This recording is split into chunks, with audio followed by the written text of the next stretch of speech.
आप देखिएगा, एक ट्वीट किया है कांग्रेस ने आज सुबह, वहां से बाबूलाल चौरसिया ने हाथ का दामन थाम लिया, वो भी भारतीय जनता पार्टी को छोड़कर हाथ के साथ चले गए और बदले हुए परिवेश में उन्होंने गोडसे के बड़े पुजारी माने जाते थे वो, और उसके बाद जैसे ही कांग्रेस पर बीजेपी का चौतरफा वार हुआ तो फिर नरोत्तम मिश्रा भी पीछे नहीं रहे, विश्वास सारंग भी पीछे नहीं रहे। लेकिन एक ट्वीट देखिएगा और जिसमें कहा गया कि गोडसे का पुजारी कांग्रेस की सवारी, बाकायदा एक ट्वीट जारी करके उनकी फोटो के साथ फोटो दिखाई गई है। जैसे ये मसला सामने आया है तो उसके बाद क्या कहा नरोत्तम मिश्रा और विश्वास सारंग जी ने, सुन लीजिएगा। गोडसे का पुजारी अब कांग्रेस की सवारी। दरअसल इससे कांग्रेस का दोहरा चरित्र समझ में आता है। इनके लिए गांधी के नाम पर इंदिरा गांधी, राहुल गांधी, राजीव गांधी, जो सो कॉल्ड गांधी है, तथाकथित गांधी हैं, वो ही हैं। बाकी जो राष्ट्रपिता गांधी हैं वो इनके लिए सिर्फ वोटों तक ही सीमित है। जैसे अंबेडकर जी इनके लिए सिर्फ वोटों तक ही हैं, जैसे सरदार पटेल इनके लिए वोटों तक ही है। आज तक नेहरू गांधी परिवार का कोई भी व्यक्ति सरदार पटेल की प्रतिमा पे नहीं गया है, जो स्टैचू बना है उसमें। और करनी में हर समय से अंतर रहा है। कांग्रेस हर समय अपनी राजनीतिक रोटी सेकने के लिए, अपनी राजनीतिक लाभ उठाने के लिए कुछ भी कर सकती है। जिस बात का वो विरोध करते हैं उसी का समर्थन भी वो कभी भी कर सकते हैं। ये वही कांग्रेस है जिसने राम सेतु का विरोध किया और जब लगा कि जनता पूरी तरह राम के नाम को जप रही है तो राम का समर्थन करने की बातें करने लगे। राहुल गांधी कोर्ट के ऊपर जनेऊ पहनने लगे। तो कांग्रेस के किसी भी विचार पर, आचरण पर हमें संदेह नहीं होना चाहिए। उनकी आदत है, ये नेहरू परिवार की आदत है। नेहरू परिवार ने हर समय इस देश में वो कुछ अपनाने की कोशिश की है जिससे उसे लाभ मिलता है। राजनीतिक रोटी सेकना, राजनीतिक लाभ लेना और उसके माध्यम से अपने विचार को तिलांजलि देना, ये कांग्रेस की आदत रही है। चलिए, मेरे साथ जुड़े हुए चेतन जी भी जुड़े हैं और फिरोज सिद्दीकी भी जुड़े हैं। फिरोज जी, ये जो दिख रहा है गोडसे की पुजारी अब कांग्रेस की सवारी, ऐसा कह रही है भारतीय जनता पार्टी, लेकिन आपकी सवारी कर ली, पहले तो आप लोग विरोध कर रहे थे। फिरोज सिद्दीकी, मेरी आवाज सुन पा रहे? चेतन जी? जी, मैं सुन रहा हूं। चलिए, आप जवाब दे दीजिए। पहले ये कहते थे कि गोडसे का पुजारी है वो, अब इन्होंने एक ट्वीट जारी करके कहा कि गोडसे का पुजारी कांग्रेस की सवारी। देखिए मनोज जी, हमने तो पहले भी कहा है कि अगर कांग्रेस को लगे कि सत्ता उनको आतंकवादियों के माध्यम से मिल सकती है तो आतंकवादियों के साथ भी हैं। और ये इस देश की राजनीति में छुपा हुआ नहीं है। अलगाववादियों के साथ कौन खड़ा है? कांग्रेस खड़ी है। टुकड़े टुकड़े गैंग के साथ कौन खड़ा है? कांग्रेस खड़ी है। बाबूलाल चौरसिया क्या आतंकवादी था? मैं दूसरी बात कर रहा हूँ, मैं आ रहा हूँ, उस पर भी आ रहा हूँ। और देश में जब प्रधानमंत्री की कुर्सी का मामला था तो देश का विभाजन कर दिया। जिस व्यक्ति को, जिस संस्था को लेकर के कांग्रेस हमको अपमानित करने की कोशिश करती थी, इसका मतलब अभी तक कांग्रेस झूठ बोलती थी।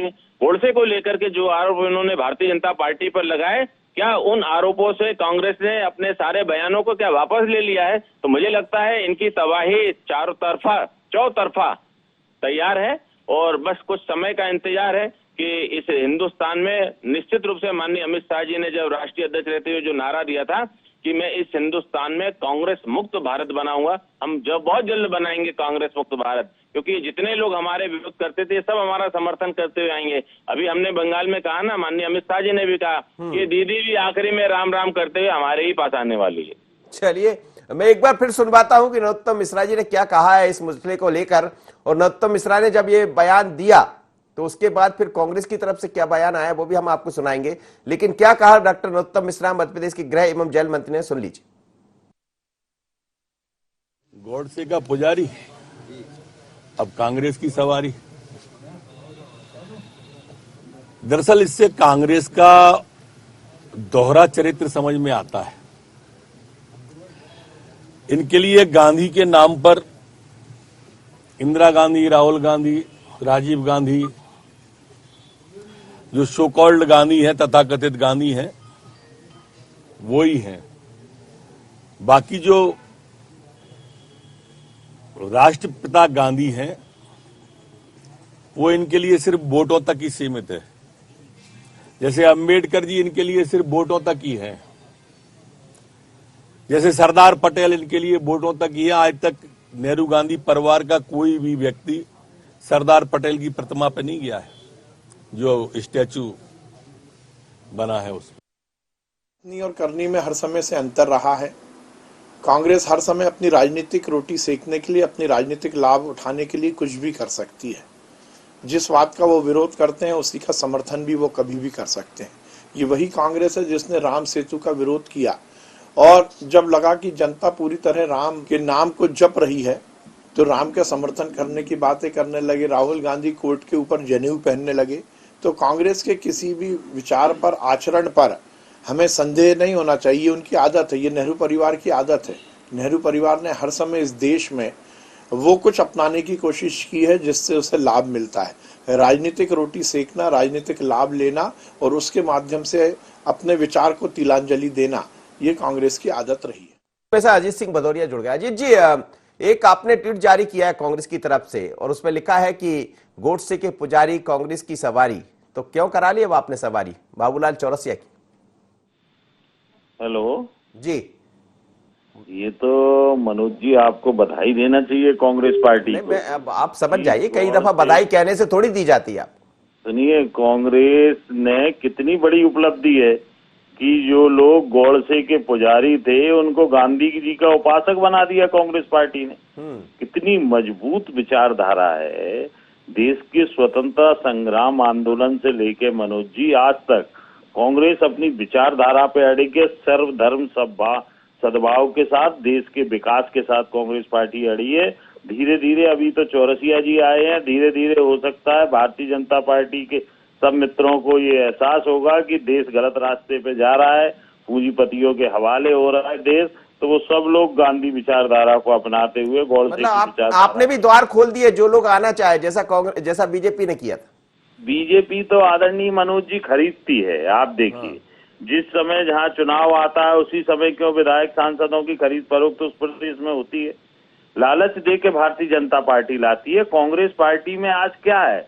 आज कांग्रेस पार्टी में बाबूलाल चौरसिया जी मध्य प्रदेश में कांग्रेस को ज्वाइन कर रहे हैं, तो क्या है कांग्रेस के पास देने सिवाय विचारधारा के अलावा? कांग्रेस चेतन जी जवाब दीजिएगा। देखिए, जो अपने विचारों से इतना दिवालिया हो गया हो उसके बारे में क्या कहें? आप बताइए ना। कल तक जिस बात को लेकर के आप कहते थे कि इस तरह की विचारधारा, इस तरह का ये इन लोगों ने महात्मा गांधी की हत्या की, उनके हत्यारे हैं, तो क्या महात्मा गांधी के हत्यारों को कांग्रेस पार्टी में सम्मान वापसी कर रहे हैं आप लोग? और जहां पर जो ग्वालियर की बात कर रहे हो, भारतीय जनता पार्टी के लोग ही आपकी पार्टी में एमएलए बन गए हैं। एमएलए भले बन गए हो, लेकिन उनके बारे में क्या ग्वालियर के लोगों को नहीं पता कि वे कौन लोग हैं, कहां से चल करके आए हैं? वे भारतीय जनता पार्टी के टिकट पर इससे पहले चुनाव लड़े थे। भैया, आपके पास अब कुछ बचा नहीं है। क्या होता है मनोज भाई कि जिनको लगता है कि यार भारतीय जनता पार्टी में अब हमको टिकट नहीं मिल सकता है, भारतीय जनता पार्टी में हमको कोई उचित स्थान नहीं मिल रहा, तो कांग्रेस में तो स्थानों की भरमार है। 66 अध्यक्ष है प्रदेश में, उपाध्यक्ष हैं, 4 कार्यकारी अध्यक्ष हैं, एक पूर्णकालिक अध्यक्ष है और वही नेता प्रतिपक्ष भी है, वही मुख्यमंत्री भी हो जाते हैं। तो ये आप समझिए इसको कि जिन लोगों को केवल अपने पॉकेट में अपना विजिटिंग कार्ड दिखाना है, वो लोग इस तरह के राजनीतिक दल में जाते हैं। और जिन लोगों को धरातल पर काम करना है, निष्ठा के साथ काम में रहते हैं। जी अजीत जी, जिन्हें धरातल पर काम करना है वो बीजेपी में रहते हैं। अब वो धरातल से जरा ऊपर चले गए थे, इसलिए आप क्या आ गए? देखिए आदरणीय मनोज जी, कोई अगर डाकू बन जाता है, डाकू का जीवन जीता है और फिर उसको संत बना देते हैं प्रभु, तो शरण में तो आया ना, उसने विचारधारा परिवर्तित की। मतलब बाबूलाल चौरसिया डकैत था, आपके यहाँ शरण में आ गया है? मतलब बाबूलाल चौरसिया परिवर्तित की। गोडसे जैसे हत्यारे को जो कल तक पूछते थे, आज गांधी जी जैसे अहिंसा के पुजारी की विचारधारा को अपना रहे हैं, तो भाई उसने अपनी विचारधारा तो चेंज की है मेरे भाई। जी आप बताइए ना। ऐसा तो है नहीं कि अडानी अंबानी की विचारधारा को ज्वाइन किया हो या किसी तड़ी पार के नेतृत्व में काम कर रहे हैं वो लोग, ऐसा नहीं है। एक सुदृढ़ विचारधारा को उन्होंने अपनाया है। एक अहिंसक चलिए, वादी चुनावी पार्टी- बयार है, चुनावी दौर है, नगर निगम के चुनाव सामने हैं और आप दोनों मेहमानों का बहुत धन्यवाद। पर ये चलता रहेगा, कहीं कोई कांग्रेस का दामन थामेगा तो कोई बीजेपी का दामन थामेगा। चुनाव कोई भी हो, विधानसभा, लोकसभा या फिर छोटे चुनाव, नगर निगम, नगर पालिका के, उसमें भी यही सब दिखाई दे रहा है और आप देख भी रहे हैं।